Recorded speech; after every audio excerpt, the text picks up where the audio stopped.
বাংলায় এক সময় বার্তা ছিল, শোনা যায় রবি সেনেরও অবস্থান ছিল, অস্তিত্ব ছিল না।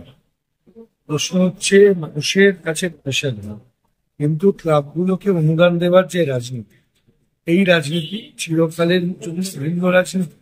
মমতা বন্দ্যোপাধ্যায় এই ধরনের রাজনীতি, সুবিধাবাদী রাজনীতির উপর ভর করে নির্বাচন জিততে চান, তিনি করছেন। এবছর তো কোভিড নেই, যে বছর কোভিড ছিল সে বছরে মানুষের কাছে পয়সা ছিল না। মুখ্যমন্ত্রী কোভিড আক্রান্ত মানুষের পাশে কতটা ছিলেন সেটা প্রশ্ন থাকলেও, কিন্তু ক্লাবগুলোর অনুদানের প্রশ্ন মুখ্যমন্ত্রী আমাদের দেখার যে আমাদের বিচার ব্যবস্থা দীর্ঘ সময় ধরে এখানে এই পুজো অনুদানের বিরুদ্ধে মামলা চলছে, সেই মামলা সম্পর্কে ফাইনাল কোনো কনক্লুশনে আসতে পারছে না। যে কনক্লুশনটা হবে তখন এই প্রশ্নের উত্তর আমরা পাবো যে ধর্মনিরপেক্ষ রাষ্ট্রের সরকারি টাকা কোনো ধর্মীয় অনুষ্ঠান করবার জন্য দেওয়া যেতে পারে না পারে না। দুর্গাপুজো দিনের শেষে একটি ধর্মীয় অনুষ্ঠান, তার সামাজিক রূপ রয়েছে, তার একটা গ্রেটার আসপেক্ট ইমপ্লিকেশন আছে।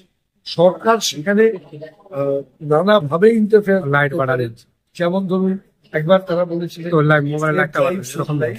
এই প্রচারের জন্য তারা টাকা পাচ্ছে, কিন্তু সরাসরি অনুদান কতটা গ্রহণযোগ্য এই বিষয়ে কিন্তু ভাবতে হবে। মানুষকে সিদ্ধান্ত নিতে হবে যে কোনটা কি। এই সরকারের যারা দল তারা তো ভোট পাচ্ছেন মানুষ, এবং এটা করার যেটা বলেন যে ভোট পেয়েছে, মানুষকে সিদ্ধান্ত নিতে হবে পুজো কমিটিকে টাকা দেওয়া না আপনাকে আপনার পরিবারের ছেলে মেয়েদের চাকরি ব্যবস্থা, কোনটা দরকার, যেটা দরকার সেদিকে যেতে হবে। এটা মানুষকে ঠিক আমাকে যদি আপনি জিজ্ঞাসা করেন, আমি মনে করি ধর্ম নিরপেক্ষ রাষ্ট্রে নয়া পয়সা মন্দির মসজিদ দুর্গা পুজো এতে সব ছিল। মুখ্যমন্ত্রী যদি বলে থাকেন 10 লক্ষ চাকরি বেরিয়েছে, একটু শ্বেতপত্র প্রকাশ করে কোথায় কোথায় চাকরি বেরিয়েছে।